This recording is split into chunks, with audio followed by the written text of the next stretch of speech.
Rentas de trabajo y gastos deducibles. Este es el contenido para el presente video. Comenzaremos con la pregunta de ¿qué grava el impuesto a la renta? Seguiremos con las categorías de renta, actividades comprendidas en las rentas de trabajo, deducciones aplicables a las rentas de trabajo, tasas aplicables a estas rentas, ejercicio gravable e imputación, cancelación del impuesto, ejemplos de determinación y finalmente terminaremos con las conclusiones. Entonces, ¿qué grava el impuesto a la renta? Grava las rentas que provengan del capital, del trabajo y de la aplicación conjunta de ambos factores, ganancias de capital, otros ingresos y rentas imputadas. Concepto de la renta bruta. Es un conjunto de ingresos afectos al impuesto que se obtenga en el ejercicio gravable. Categorías de renta. Primera categoría, rentas producidas por el arrendamiento y cesión de bienes. Segunda categoría, rentas del capital no comprendidas en la primera categoría. Tercera categoría, rentas del comercio, la industria y otras expresamente consideradas por la ley. Cuarta categoría, rentas del trabajo independiente.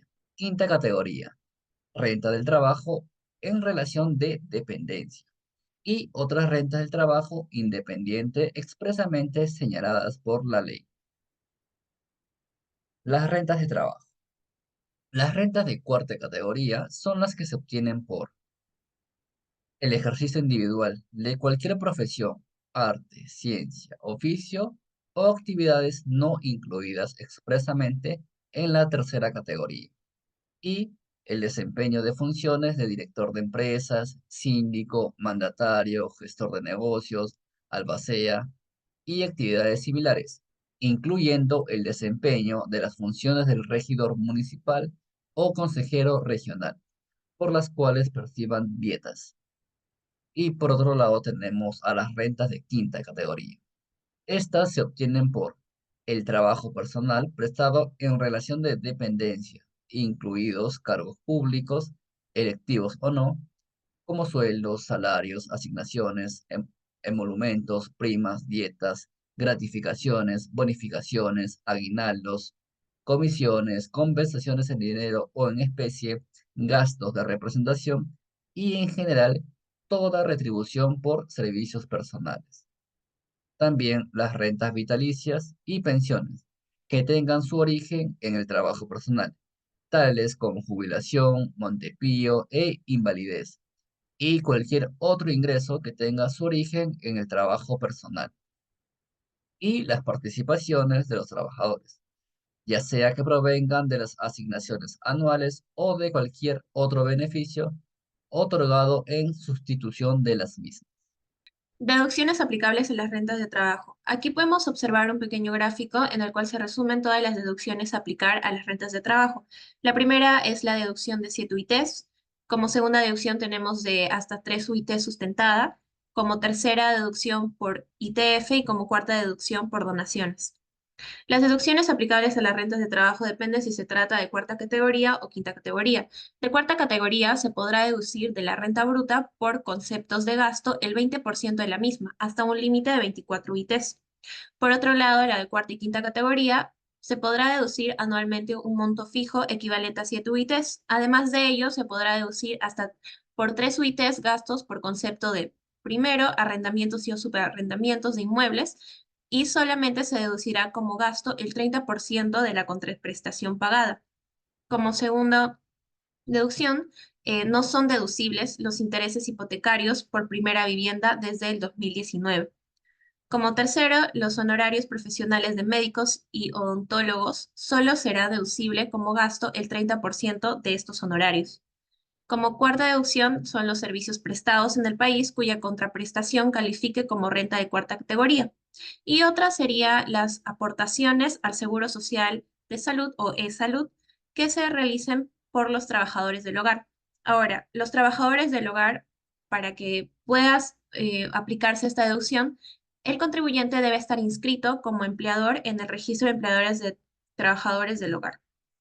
Aquí también podemos ver otro gráfico en el cual se resumen los gastos adicionales que vendrían a estar dentro de las tres UITs. Como se mencionó anteriormente, el 30% por arrendamiento o subarrendamiento, el 15% por hoteles y restaurantes, el 30% por servicios de cuarta categoría de médicos y odontólogos, el 100% si se trata de aportaciones de salud de trabajadores del hogar y un 30% por toda profesión, arte, ciencia, oficio y actividades. Para poder deducirlo, es importante que estos estén sustentados con comprobantes de pago que otorguen derecho a deducir estos gastos. No será posible deducir si es que el comprobante, el contribuyente que lo ha admitido, presenta la condición de no habido. Otro motivo sería si es que SUNAT notificó la baja de inscripción del contribuyente y otro motivo sería que tenga la condición de sujeto sin capacidad operativa. Aquí podemos observar ejemplos de boleta de venta electrónica válida, donde se tiene que plasmar el DNI y también la ubicación válida. Por otro lado está la boleta de venta electrónica no válida, donde podemos ver que faltan datos. Las tasas aplicables a la renta neta de trabajo son de la suma de la renta neta de trabajo y de la renta de fuente extranjera, se van a ir deduciendo ciertos porcentajes de acuerdo a cuántas UITs se pueden ir acumulando.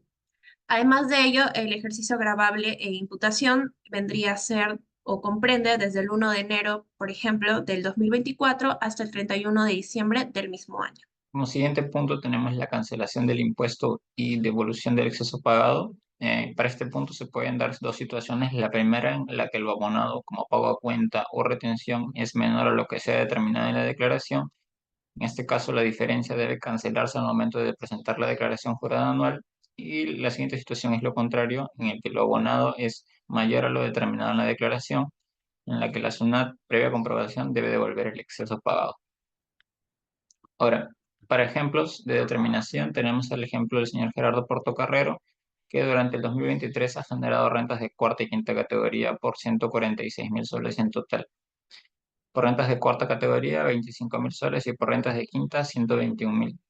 Efectuó pagos a cuenta por 1.500 y le retuvieron 10.000 soles por concepto de quinta categoría. Ha pagado alquileres por 12.000 soles durante el año, incluido IGB, y recibió comprobantes. Pagó por servicios de profesionales médicos independientes por 3.000 soles y también recibió comprobantes. Pago por concepto de consumos en hoteles y restaurantes por 3.000 soles, incluido el IGB. Recibió comprobantes con su DNI como consumidor. Se le ha grabado con ITF por 500 soles durante el año.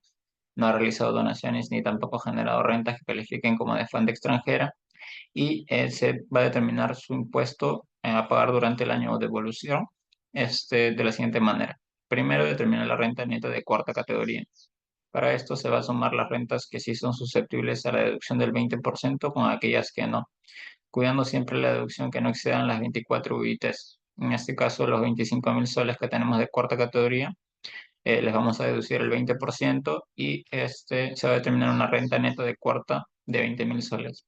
Luego vamos a determinar la renta de neta de cuarta y quinta agregándole los 121.000 soles, que nos da un total de 141.000 soles. Luego tenemos que aplicar las deducciones. Tenemos tres deducciones. La primera, que vendría a ser la deducción del monto fijo de 7 UITs para el 2023, 34.650 soles. El segundo tipo, en este caso, los gastos sustentados por arrendamiento de inmuebles, por médicos independientes y consumo en hoteles y restaurantes. A cada importe se le va a multiplicar el porcentaje aceptado como deducible y se va a determinar que los gastos deducibles en su conjunto son 5.850 soles. Si comparamos estos gastos deducibles, 5.850 con el límite, es menor, por lo que los 5.850 soles van a ser deducibles en su totalidad. Luego, para determinar el ITF, el límite de deducción por ITF, se va a hacer lo siguiente. Se suma el importe fijo de las 7 UITs con los gastos sustentados, que nos da 40.500 soles. Luego esto se le va a comparar con las rentas de quinta categoría y como vemos los 40.500 son menores que la renta de quinta, entonces no hay un saldo. Y el límite solo se va a limitar, o sea, se va a determinar con la renta neta de cuarta categoría. En este caso los 20.000 soles. se establece como límite. Como el ITF es de solo 500, los 500 son deducibles. Luego, como siguiente paso, se va a determinar la renta neta imponible de trabajo, que es la renta de cuarta y quinta, menos las deducciones. Las deducciones en su totalidad por los tres conceptos nos van a dar 41.000 y la renta neta imponible en 100.000 soles. Ahora, tenemos que aplicarle las tasas del impuesto de sus 100.000 soles. Por tramos, las primeras 5 UITs, 24.750 soles, se van a grabar con el 8%. El siguiente tramo, 74.250, las 15 siguientes UITs en 14% y el restante para llegar a los 100.000, es decir, 1.000 soles, en 17%. Cada uno va a ser multiplicado y se va a determinar un impuesto de 12.545. El impuesto a pagar o el exceso pagado va a ser determinado de la siguiente manera. El impuesto a la renta determinado, los 12.545 menos los pagos a cuentas y retenciones que teníamos como dato. Como el importe es positivo, es decir, 1.045, se está determinando que el impuesto a la renta determinado excede a lo que se ha pagado, es decir, que todavía existe un saldo por regularizar que debe ser pagado al momento de presentar la declaración. Para el siguiente caso van a tomarse la mayoría de los datos similares al anterior, excepto los importes de las rentas. De cuarta va a ser de 21.000 y de quinta 25.000 y no se van a efectuar retenciones de quinta categoría. De igual manera se va a determinar la renta neta de cuarta, esta vez por 16.800 soles, la renta neta de cuarta y quinta 41.800 soles. Las deducciones van a ser las primeras en los dos casos, 34.650 y 5.850, y para el ITF va a variar. En este caso se va a comparar los 40.500 soles, que sale de sumar los 34.600 y los 5.850. Se le va a comparar con la renta de quinta categoría, los 25.000, y vemos que lo excede en 15.500. Estos 15.500 van a restar a la renta de cuarta categoría para determinar el límite. El límite de la renta neta de cuarta categoría se le resta el saldo que excedía anteriormente y se determina un límite de 1.300 soles, que es mayor a los 500, por los que los 500 soles de ITF son deducibles en su totalidad. Ahora, se calcula la renta neta imponible de trabajo, los 41.800 menos las deducciones, y nos resulta una renta neta imponible de 800 soles. Se aplica la tasa del 8% y nos da un impuesto del año de 64. Luego, comparamos esto con los pagos a cuenta y las retenciones que se realizaron y nos da un importe negativo de 1.436 soles. Esto quiere decir que se ha pagado en exceso 1.436 soles que deben ser solicitados a modo de devolución. Para concluir, tenemos las conclusiones. Primera conclusión, que las personas van a generar ingresos por su trabajo gravables con el impuesto a la renta de cuarta y quinta categoría, que van a ser grabados usando diferentes tasas y se usan las retenciones y pagos a cuenta como formas de pagos adelantados. Segunda conclusión, que la ley permite realizar deducciones a los ingresos de cuarta y quinta categoría con montos fijos como el importe de 7 UITs o montos sujetos al límite como los 3 UITs por gastos sustentados y el ITF. Como siguiente conclusión y última, tenemos que los contribuyentes deben realizar su declaración jurada anual para determinar si existe un monto del impuesto a pagar resultante o solicitar la devolución del exceso pagado. Eso sería todo. Muchas gracias por su atención.